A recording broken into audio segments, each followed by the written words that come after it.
Shabbat Shalom.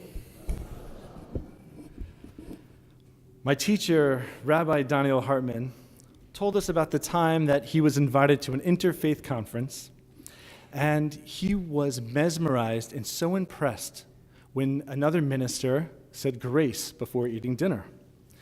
Well, the next day he was caught a bit off guard when the minister came up to him and said, "Rabbi, would you like to say grace this evening?" Now, you have to understand, saying grace is not as easy as it looks. For many of us who have heard Rabbi Greenstein finesse powerful and personal words in an interfaith setting, you know it's more of an art than a science. Well, Rabbi Hartman was at a loss of words, and he didn't know what to do, and he recited, Baruch atah Adonai Eloheinu melech haolam hamotzi lechem min haaretz. And they said, Amen, right? And he just quickly sat down, a bit embarrassed that he wasn't able to come up with something on the spot. Well, wouldn't you know, he was caught by surprise again when the ministers came up to him and said, "Rabbi, that was amazing. We love that.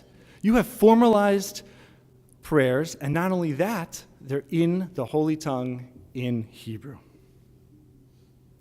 There are so many ways that we can be inspired by one another. But first, we have to be willing to admire one another. You know, here in the South, we're so fortunate that we work together, and I think we are inspired by one another because we understand what it means to admire one another.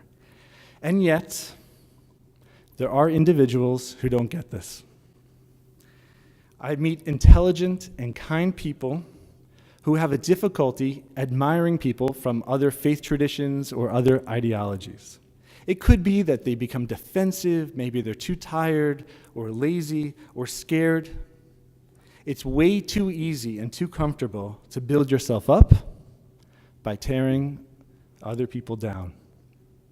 So how can we learn to admire other people who come from different ideologies and different backgrounds? Well, we can turn to this week's Torah portion. In Pinchas, we learn about Joshua as Joshua accepts the leadership role of the Israelite nation, taking over from Moses. God tells Moses, "You shall give some of your splendor upon Joshua, so that all the congregation of the children of Israel will take heed and listen to Joshua." Rashi, the Torah scholar par excellence, notes that the verse says, "some of your splendor," not all of your splendor. Rashi goes on to explain that this linguistic nuance compares Moshe's face to the sun, whereas Joshua's face is likened to the moon.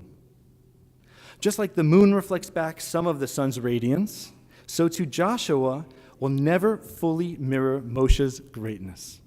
Joshua admires Moses, and Joshua understands how to harness this light, and then becomes a leader par excellence, becomes a leader who ends up leading the Israelites into the land of Israel, something even Moses could not do.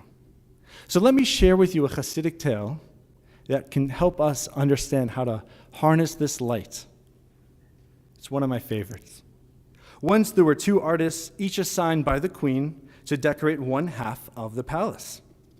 While one artist carefully and beautifully completes her half, the other artist is a little bit lazy, procrastinates, and runs out of time. At the very last minute, he realizes, you know what I can do? I'll just put mirrors up on the wall, and the mirrors will reflect back all the beautiful artwork from the other side of the palace. The queen is delighted because not only do the mirrors reflect back the beautiful art, but any new art she adds, any new sculptures, will now be reflected on the other side of the house as well. I love this tale because it reminds us that mirroring and reflecting back beauty, it's not that hard. It's pretty easy once you get good at it. Number two, it's never too late to start. You know, the truth is that this idea that Rabbi Nachman talked about 200 years ago in this story is needed today. There's an urgent need for us to mirror the beauty and splendor we admire in others. Many of us know in our families and a circle of friends, there are those who have different faith traditions, different beliefs, different ideologies, and you don't have to meet somebody like a Moses, like a Moshe Rabbeinu, in order to admire them. I know this is possible because I've met many of you, and I know some of you are best of friends, even though you have completely different worldviews. I do have realistic expectations. I don't expect everybody to become best of friends, but I think this idea, this concept to learn to admire and reflect back the beauty is so important for people who aren't best friends. Precisely, dafka, for those people, we need to learn to admire the beauty. So let's take a moment and let's look at these serene Shabbat candles and let's reflect that light into our homes to create shalom bayit, peace in our homes over Shabbat. Let's listen intently to the voices as we sing these beautiful prayers, and let those prayers resonate throughout our souls for the next 24 hours over Shabbat. Let's celebrate the joy and excitement of our bat mitzvah, who will renew our own excitement for our own spiritual growth. Let's interact with people who are different from us, from different backgrounds, different faith traditions, different ideologies, and find ways to admire them. And this, I assure you, will revive your own spirit. And let's be ready.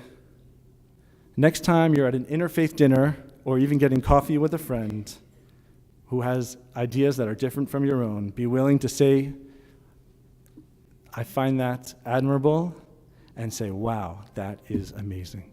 Shabbat Shalom.